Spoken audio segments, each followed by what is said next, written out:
আজকে আমরা শিখব ক্লাস নং 2 এর বাংলা ভার্সনের দ্বিতীয় শ্রেণীর স্থানীয় মান নির্ণয় করো।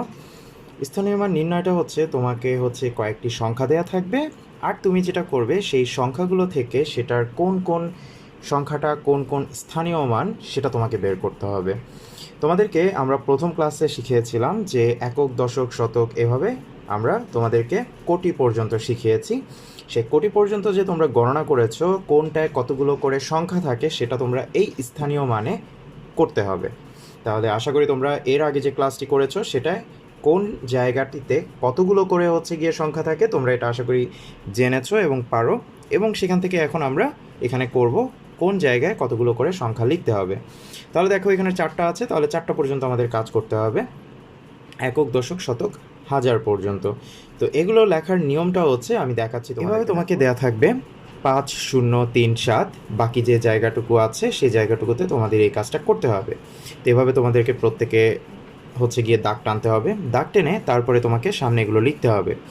7 লিখে দাগ টেনে এখানে লিখতে হবে 7 একক, 3 থেকে দাগ টেনে এখানে লিখতে হবে 3 দশক, 0 থেকে দাগ টেনে এখানে লিখতে হবে 0 শতক, 5 থেকে দাগ টেনে এখানে লিখতে হবে 5 হাজার। এরপরে সমান সমান চিহ্ন দিতে হবে। দেওয়ার পর তোমাকে যেটা করতে হবে, তোমাকে এই 7 একক, এককের এখানে কতগুলো সংখ্যা হবে সেটা তোমাকে লিখতে হবে। এককের এখানে আমরা জানি যে একটি সংখ্যা হয়, তাই না? তাহলে আমরা 7-এর এখানে 7 লিখবো শুধু, আর কিছুই লিখবো না। এখন 7টা কোথায় লিখবো? 7টা কি আমরা এখানে লিখবো না আরেকটু দূরে এখানে লিখবো? অবশ্যই আমরা 7টা একটু দূরে লিখবো। কেন লিখবো সেটা আমি একটু পরে বলছি, আগে করছি। দেখো 7টা আমরা একটু দূরে এখানে এসে লিখবো 7, ঠিক আছে? এরপরে আসো 3 দশক। এখন দশকের ঘরে কতগুলো থাকে? দুটো সংখ্যা থাকে, তাহলে এখানে আছে শুধু 3, বাকি আরেকটা সংখ্যা কি দিয়ে পূরণ করব? সেটা আমরা 0 দিয়ে পূরণ করব। এখন 0টা কোথায় বসবে? 0টা কি এই পাশে বসবে, নাকি আরও দূরে বসবে, নাকি এই দিকে বসবে? 0টা বসবে ঠিক এর আগে যে এককের যে জায়গাটা লিখেছ 7 এককের 7, সেটা এককের স্থানে আছে। এই এককের স্থান সোজা নিচে হবে 0, এবং তার আগের যে জায়গাটা সেই জায়গায় হবে 3, অর্থাৎ এটা একক, এটা দশক। এটা একক ছিল, এককের ঘরে একটি, দশকের ঘরে দুটি, এর জন্য এককের ঘরে একটা, দশকের ঘরে আর একটি, ঠিক আছে? এবার হচ্ছে শতক, 0 শতক। 0টা এখানে একটা সংখ্যা হিসেবে আমাদেরকে ধরতে হবে, এটার কোনো ভ্যালু নেই, তারপরেও এটাকে আমাদের এখন ধরে লিখতে হবে। অর্থাৎ এটা হচ্ছে 3 এখানে যেরকম আমরা পরে লিখেছি, 0টা পরে লিখবো। আগে আমরা বাকি দুটো কাজ করে আসি, কারণ আমরা জানি যে শতকের ঘরে 3টা সংখ্যা থাকে।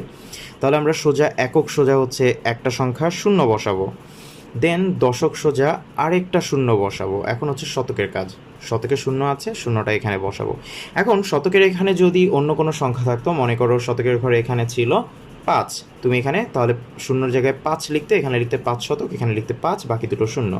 যদি এখানে 7 থাকতো তুমি লিখতে 7 শতক, এখানে 7, বাকি দুটো 0। অর্থাৎ এই 0 দুটো এসেছে আমাদের নিয়ম থেকে, আর এই 0টা এসেছে আমাদের প্রশ্নে ছিল যে 0, সেই 0টা, ঠিক আছে? এরপরে 5000। আমরা জানি এখানে টোটাল 4টা সংখ্যা থাকবে, তাহলে 5 হাজারের জায়গায় বসবে, বাকি জায়গাগুলোতে 0। তাহলে এখানে একক সোজা এখানে একটা 0 বসাবো, দশক সোজা এখানে একটা 0, শতক সোজা এখানে একটা 0 বসাবো, এবং বাকি যে 5 সেই 5টা আমরা এখানে বসাবো। এখন বিষয়টা কি হচ্ছে দেখো, আমাদের ডান পাশটা সমান থাকছে, বাম দিকে এখানে যেটা ছিল এখানে একটা বেড়েছে, এখানে যেটা ছিল তার থেকে এখানে একটা সংখ্যা বেড়েছে, আবার এখানে একটা সংখ্যা বেড়েছে, অর্থাৎ ডান সাইডটা সমান থাকে, বাম দিকে একটা একটা করে বেড়ে যায়। এই স্থানীয় মান লেখার নিয়মটাই এটা, এভাবে সংখ্যাগুলো সাজিয়ে লিখতে হয়, এবং সেটা সংখ্যার নিচে সংখ্যা এভাবে। এভাবে যদি না সাজাও তাহলে তোমার অঙ্কটা ভুল হবে। কেন হবে সেটা আমি আরেকটু পরে দেখাচ্ছি। দেখো 7, 0, 0, 0, এখন এটা আমাদেরকে যোগ করতে হবে। এটা যোগ না করলে আমাদের অঙ্কটা সম্পূর্ণ শেষ হচ্ছে না, কমপ্লিট করতে হবে এটা। তাহলে 7, 0, 0, 0 সবগুলোর সাথে যোগ করলে 7ই হবে, আমরা এখানে 7 লিখব। 3, 0, 0 যোগ করলে হবে 3, কারণ তোমরা জানো যে 0-র কোনো ভ্যালু নেই। এবার 0, 0, এটা যোগ করলে 0ই নামবে, আর কিছু নামবে না। 5, 5-এর সাথে কিছু নেই, তাহলে আমরা 5 নামিয়ে দিব। আমাদের উত্তরটা কি হচ্ছে? 5, 0, 3, 7। আরেকটা বিষয়, এখানে উত্তরটা এইসব অঙ্কে লেখার প্রয়োজন হয় না, ঠিক আছে? তাহলে এ পর্যন্ত করে আমরা রেখে দিব।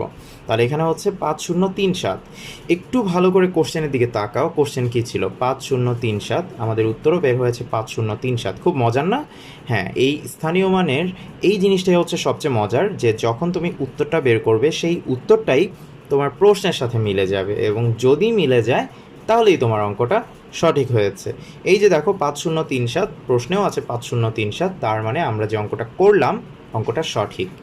এখন আসো, কেন আমি বলেছি যে এইভাবে যদি তুমি না সাজাও সেক্ষেত্রে কেন তোমার ভুল হবে। তোমরা যেটা সাজাও নর্মালি সেই সাজানোটা করো তোমরা এভাবে। দেখো তোমরা যেটা করো, তোমরা হচ্ছে গিয়ে 7 এখানে লেখো, এখানে ধরো একক লেখা ছিল, এখানে হচ্ছে গিয়ে দশক লেখা ছিল, এখানে শতক, এবং এখানে হচ্ছে হাজার।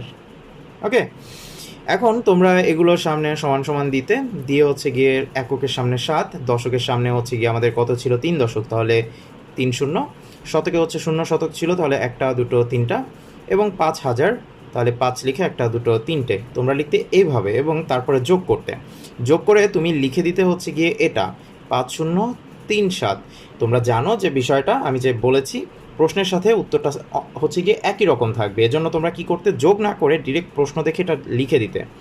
কিন্তু এই যে তুমি উত্তরটা বের করেছো, এটা এখানে যেভাবে তুমি সাজিয়েছো সেটার সাথে কি কোনো মিল আছে? কোনো মিল নেই। কেন নেই? তুমি একটু যোগ করে দেখো। এই শূন্য উপরে কিছু নেই, তাহলে নামবে 0।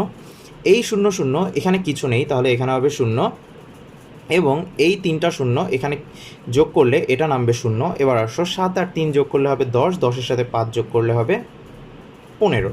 দেখো কি হচ্ছে এখানে, কি আছে এখানে? আছে যোগ করার পর 15,000, এবং আমাদের প্রশ্নটা ছিল 5037। তাহলে আমাদের কি হয়েছে? আমাদের উত্তর যেটা আমরা বের করেছি নর্মালি, যেটা যোগ করলে এইভাবে সাজানোর পর বের হওয়ার কথা, সেটা যেটা বের হচ্ছে সেটা কিন্তু আমাদের প্রশ্নে যেটা ছিল 5037, এই যে আমাদের প্রশ্নে, সেটার সাথে কিন্তু মিলবে না।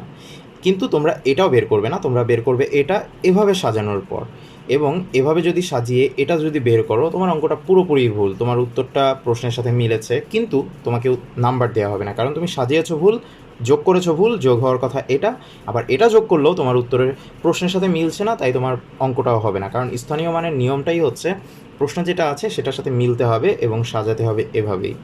আশা করি তোমরা বুঝতে পেরেছ। এভাবেই তোমরা বাসায় অঙ্কগুলো সবসময় করবে, এবং আমাদের সবগুলো ভিডিও তোমরা ঠিকঠাক মতো পাওয়ার জন্য আমাদের চ্যানেলটি অবশ্যই সাবস্ক্রাইব করবে, এবং যে নোটিফিকেশন বেলটি আছে সেটি অবশ্যই ক্লিক করে দিবে, এবং অবশ্যই একটি লাইক দিয়ে দিবে।